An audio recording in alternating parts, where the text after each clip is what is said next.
Welcome to federal का मांझन। आज के लेक्चर में हम शुरू करने जा रहे हैं हमारा चैप्टर नंबर 6 क्लास 9 बायोलॉजी का मोलिकुलर बायोलॉजी।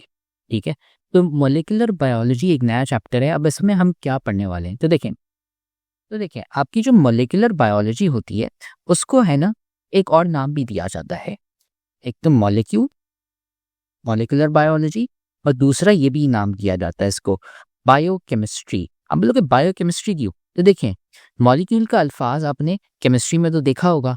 मॉलिक्यूल्स जो आपके पास होते हैं, एटम्स हो गए, आयंस हो गए, ये सारी चीज़ें। तो इसकी वजह से ना ये आपका कहाँ से आता है, केमिस्ट्री से आता है। अब केमिस्ट्री में आपने क्या क्या पढ़े हुए हैं, एटम्स पढ़े हुए हैं। एटम्स जो होते हैं वो आपके बने हुए होते हैं किससे, एक तो प्रोटॉन से बने हुए होते हैं, ठीक है। दूसरा होता है आपका इलेक्ट्रॉन्स, और तीसरा होता है न्यूट्रॉन्स। अब ये तीन चीज़ें बनाकर आपका साथ में मिलके क्या बनाती हैं, एक कुछ एटम। ठीक है, बिगिन ये सिर्फ इन तीन बेसिस को लेके। तो ये जब तीन मिलती हैं और साथ में एक एटम बनाती हैं, चले ठीक है। लेकिन एक किस्म के एटम नहीं होते, बहुत किस्म के होते हैं। अलग किस्म के नंबर ऑफ प्रोटॉन्स और इलेक्ट्रॉन्स और न्यूट्रॉन्स मिलके है ना अलग अलग किस्म के एटम्स बनाते हैं, जो आपने देखा होगा पीरियोडिक टेबल में। पीरियोडिक टेबल हम खोलते हैं। पीरियोडिक टेबल भी हमने चैप्टर नंबर 4 में पढ़ा था, हमारी क्लास है केमिस्ट्री है, जिसके लेक्चर भी सारे पढ़े हुए हैं वहाँ पे, तो हमारे यूट्यूब चैनल पे। तो अगर आपको चैप्टर नंबर 4 से याद हो, अगर आपको याद नहीं, आपने पढ़ा नहीं हुआ, तो आप हमारे लेक्चर देख सकते हैं यूट्यूब से। तो देखें ये आपके है ना सारे एलिमेंट्स हो गए, ठीक है, ये मॉलिक्यूल्स अलग अलग किस्म के। तो अलग अलग किस्म के प्रोटॉन्स, न्यूट्रॉन्स, इलेक्ट्रॉन्स मिलके अलग अलग एटम्स बनाते हैं, जैसे कार्बन, ऑक्सीजन, हाइड्रोजन वगैरह। अब हम ये देखने वाले हैं कि ये जो सारे आपके एटम्स जो हैं ये एक साथ मिलके बायो में कैसे काम आ रहे हैं। बायो में है ना आपके ये जो सारी चीजें हैं एटम्स, ठीक है, अलग अलग किस्म के है ना एटम्स एक साथ मिलके अलग अलग चीजें बनाएंगे। क्या मतलब, फॉर एग्जाम्पल कार्बन, हाइड्रोजन और ऑक्सीजन, ठीक है, ये हो गए आपके तीन कौन से एटम्स हो गए, ठीक है। ये तीनों एक साथ मिलके पता है क्या बनाते हैं, ये तीनों एक साथ मिलके बनाते हैं शुगर्स, ठीक है। ऊपर ऊपर से बता रहा हूँ, सरफेस लेवल से कॉन्सेप्ट है ये। और सबसे इम्पोर्टेंट बात, हमने इस चैप्टर के ग्रेड टेस्ट का जो प्रैक्टिस टेस्ट है उसका लिंक हमने डिस्क्रिप्शन में डाल दिया है। आप डिस्क्रिप्शन में जाकर ये ऊपर पहला लिंक है प्रैक्टिस ग्रेड टेस्ट को, यहाँ पे जाएं और सॉल्व करें और प्रैक्टिस करें। यहाँ से आपने अगर प्रैक्टिस कर ली, आपके एग्जाम्स के अंदर एमसीक्यूज के अंदर 100% मार्क्स गारंटेड है। उसके अलावा अगर आपको हमारे फ्री नोट्स चाहिए, lecture, guest papers, model papers चाहिए, तो इस पहली वाले लिंक पे क्लिक करके आप हमारे चैनल को ज्वाइन हो जाए, और दूसरी वाली लिंक को क्लिक करके आप हमारा व्हाट्सएप ग्रुप है इंपॉर्टेंट प्रीमियम, उसको ज्वाइन हो जाएं, ठीक है। अगर आपको ट्यूशंस वगैरह के अंदर एनरोल होना है, कोई डाउट है, तो ये हमारा व्हाट्सएप नंबर है, इस पर क्लिक करेंगे आप डायरेक्ट व्हाट्सएप पे चले जाएंगे, और तमाम बुक्स के पीडीएफ इस वाले यहाँ पर आखिरी वाले आपके पास गिवन है। आप यहाँ से कोई भी बुक उठा सकते हैं, आपकी जो मर्जी चाहे, सारी की सारी क्लासेस का। इसके साथ साथ आपसे रिक्वेस्ट है, आप चैनल को सब्सक्राइब और वीडियो को लाइक भी करते हैं। शुगर्स बनाते हैं। शुगर मतलब जैसे कौन से आपके ग्लूकोज हो गए। आपने देखा होगा ना कि जब आप जूस पीते हैं तो उसमें कहा जाता है कि ग्लूकोज, फ्रुक्टोज, ये सारी चीज़ें बहुत होती हैं उसमें, वो शुगर ज़्यादा होती है। तो वो कहाँ से बनता है आपका, वो बनता है आपका ऑक्सीजन, कार्बन और हाइड्रोजन, इन तीनों को मिलाकर, ठीक है। तो आपने क्या किया, कार्बन, हाइड्रोजन, ऑक्सीजन, इन तीनों को मिला के आपने क्या बनाया, शुगर्स बना लिए, ग्लूकोज। जैसे आप ब्रेड खाते हैं, जूस पीते हैं, शुगर की जो ये मीठी मीठी चीज़ें जैसे जलेबी हो गई, सब इसमें क्या होती है, ये तो चीज़ें होती हैं। फिर उसके बाद अब मैं करता हूँ, मैं नाइट्रोजन भी डाल देता हूँ, नाइट्रोजन। अच्छा, नाइट्रोजन आ गया। अब मैं क्या करूँगा, इन चारों को मिलाऊंगा। इन चारों को एक साथ मिला के पता है क्या बनते हैं आपके, प्रोटीन। प्रोटीन आपने पढ़ा होगा पहले से क्लास 8-7 में, लेकिन नहीं पढ़ा आपने, कोई मसला नहीं।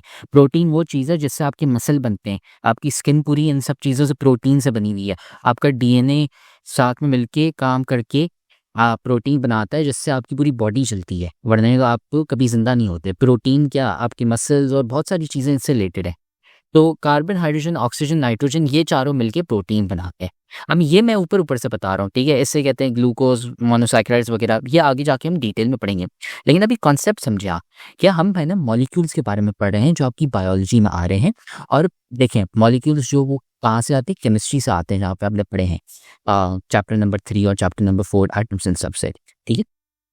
तो ये होती है आपकी मोलेकुलर बायोलॉजी। इसमें हम ये सारी चीज़ें पढ़ने वाले हैं, डीएनए, आरएनए, प्रोटीन, ये एक एक करके सारी पढ़ेंगे। लेकिन अगर हम यहाँ पे आते हैं तो देखें बायोकेमिस्ट्री या molecular biology is the study of different chemical compounds and the पहले सबसे केमिकल कंपाउंड्स जैसे मैंने आपको बताया, प्रोटॉन्स, इलेक्ट्रॉन्स, न्यूट्रॉन्स मिलके क्या बनाते हैं, एटम्स एक साथ मिलके अलग अलग किस्म के जैसे कार्बन, हाइड्रोजन, ऑक्सीजन बनाते हैं, शुगर्स आपके, ठीक है।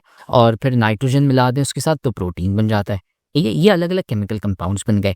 फिर ये एक साथ मिलके आपका है ना मसल बनाते हैं, फिर हार्ट बनाते हैं, अलग अलग ऑर्गन्स बनाते हैं, दिमाग, बोन्स वगैरह, ठीक है। फिर साथ में हम केमिकल प्रोसेसेस के बारे में भी पढ़ते हैं कि अच्छा ये कंबाइन कैसे हुए, कौन से प्रोसेसेस हैं, ठीक है। एक तो ये, और दूसरा कि लिविंग ऑर्गेनिज्म हमारे अंदर कौन से प्रोसेसेस चल रहे हैं, जैसे आपका खून हो गया, वही जगह से दूसरी जगह ट्रांसपोर्ट हो रहा है, तो उसमें कौन सी केमिकल चीज़ें हो रही हैं, कौन से प्रोसेसेस हो रहे हैं, ये है ना इसमें आता है। फिर biochemistry is related to both biology and chemistry. Molecular biology जैसे मैंने आपको बताया था ना, ये केमिस्ट्री और बायो दोनों के बारे में बात हो रही है, सिर्फ एक की नहीं, ठीक है। फिर उसके बाद अब बायोकेमिस्ट्री, और यहाँ पे वही लिखा हुआ है बायोकेमिस्ट्री और मॉलिक्यूलर बायोलॉजी, उसको है ना सेम लिया जाता है, बट मॉलिक्यूलर बायोलॉजी एक ब्रांच है बायोकेमिस्ट्री की। फेडरल बोर्ड के एनुअल एग्जाम्स का डर है, लेकिन ये नहीं पता कि तैयारी कहाँ से करनी है। दूसरी बात ये नहीं पता कि एग्जाम के अंदर सवाल का जवाब लिखना कैसे है, कैसे सेंटेंसेस को फॉर्म करना है, कैसे हमें फुल के फुल मार्क्स मिले। तो भाई घबराना किस बात से, हमारी बैच इसी प्रॉब्लम को तो सॉल्व करने आई है। तो आप भी हमारे बच्चों की तरह 97.8% ला सकते हो, 98.27% ला सकते हो, फातिमा की तरह, अगली फातिमा आप बन सकते हो। आप 505 मार्क्स ले सकते हो आउट ऑफ 520। अच्छा जी, कैसे? हम आपको सिखाते हैं कि एग्जाम के अंदर लिखना कैसे होता है, ग्रेड टेस्ट प्रोवाइड करते हैं। देखिए जी, हमारे पास है पाकिस्तान की one of the best faculty. आप कोई भी सब्जेक्ट लेना चाहें, आपका जो दिल करे, आप सारे सब्जेक्ट्स लें, सिर्फ और सिर्फ 3000 रुपये में पूरे साल में। आपको एग्जाम राइटिंग मेथड सेशन दिए जाते हैं कि सवाल का जवाब लिखना कैसे, डिफरेंस वाला अलग क्वेश्चन, डेफिनेशन अलग, एग्जाम्पल वाला अलग, मैथ के सवालों का जवाब अलग होता है। आपको टॉपर बच्चों के नोट्स दिए जाते हैं, आपको फुल बुक के notes, question answers, live classes के अंदर कॉन्सेप्ट पढ़ाया जाता है आपको, और उनकी रिकॉर्डिंग्स भी दी जाती हैं। भैया और क्या चाहिए? अच्छा, और मजे की बात, ग्रैंड टेस्ट से हमारा समझो पेपर लगता है। ये हमारा है केमिस्ट्री का ग्रैंड टेस्ट, इसका सवाल नंबर तुम नोट करो ये। तो भैया इस ग्रैंड टेस्ट में से आपके 3 सवाल लगे हैं क्लास 9 के केमिस्ट्री के पेपर में इस साल, जो नए सिलेबस से हुआ था 2025 के अंदर ग्रेड 9 का। तो इतने इंपॉर्टेंट हमारे ग्रैंड टेस्ट होते हैं, सारे आपको दिए जाते हैं। तो भैया देर किस बात की, इस नंबर पे कांटेक्ट करें और अभी रजिस्टर करवाएं। जैसे होती है आपकी बायोकेमिस्ट्री, ये एक ब्रांच है। जैसे हमने पढ़ा था ना बायोलॉजी में अलग अलग ब्रांचेस हैं, बायोकेमिस्ट्री एक हो गई, और भी बहुत सारी ब्रांचेस हमने चैप्टर नंबर 1 में पढ़ी थी। तो एक ब्रांच हो गई, अब बायोकेमिस्ट्री की भी एक ब्रांच है, ठीक है। वो क्या है? मोलिकुलर बायोलॉजी, ठीक है। बायोकेमिस्ट्री में और भी बहुत सारी ब्रांचेस आती हैं, लेकिन आपके सिलेबस के हिसाब से एक सब ब्रांच का नाम आपको पता होना चाहिए, ठीक है। वो है आपका मोलिकुलर बायोलॉजी, ठीक है। इसके बारे में हम पूरा पढ़ने वाले हैं हमारे इस चैप्टर में, ठीक है। अब जो आपकी मोलिकुलर बायोलॉजी है वो किस चीज़ को देखती है? वो इंटरेक्शन ऑफ बायोमोलिक्यूल्स को देखती है, ठीक है। इंटरेक्शन ऑफ बायोमोलिक्यूल्स, जैसे मैंने आपको बताया था अभी, कार्बन, हाइड्रोजन, ऑक्सीजन तीनों साथ मिलके कैसे शुगर बनाते हैं, या नाइट्रोजन साथ में डाले प्रोटीन, ये एक प्रोसेस के बारे में बात होती है, नंबर 1। दूसरा, सेल के अंदर, ठीक है, कौन से प्रोसेसेस होते हैं, ठीक है, और बायोकेमिकल प्रोसेस कौन से, जैसे DNA replication, transcription and translation, ये क्या होते हैं? अगर आपको नहीं पता कोई मसला नहीं, लेकिन आगे जाके हम ये पढ़ेंगे। डीएनए रेप्लिकेशन, जो आपका डीएनए होता है, जीन होता है, जो जैसे आप उस वजह से आप पैदा हुए हैं, ठीक है।